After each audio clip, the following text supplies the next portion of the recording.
Sharing is caring daw, kaya isi-share ko sa inyo itong simple kong dish. Simple menu. Pork chop nga pala yan na niluto ko sa tomato and onion. Napakasimple lang, kaya kung gusto nyo madagdagan yung inyong mga menu, panoorin nyo lang. Yan nga pala yung pork chop para mabilis maluto. Tinadtad ko ng loyo. Tinadtad ko sa loyo ng kutsilyo para mabilis maluto. Timplahan ko ng asin at paminta. Binalot ko na rin ng harina. Sunod ko nga palang ginawa, ginisa ko na yung onion at saka yung kamatis. Nilagyan ko lang yan ng bawang at saka sili. Optional lang yan, depende sa amo nyo. Kasi yung amo ko gusto ng bawang at saka sili. Gusto niya medyo maanghang.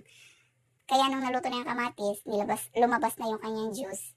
Nilagyan ko na yung konting tubig para naman madami-dami yung kanyang sauce. Kasi pakukuluin ko pa yan siya, palulutuin ko pa yung kamatis. Ayan, nilagyan ko siya ng ketchup, banana ketchup, hawag yung pineapple ketchup kasi baka maghalo ang balat sa tinalupan. Hindi ko na nga kinayan mag-video at magluto yung isang kamay. Kaya syempre nilagay ko na yung camera. Ganyan naman talaga tayo mga content creator para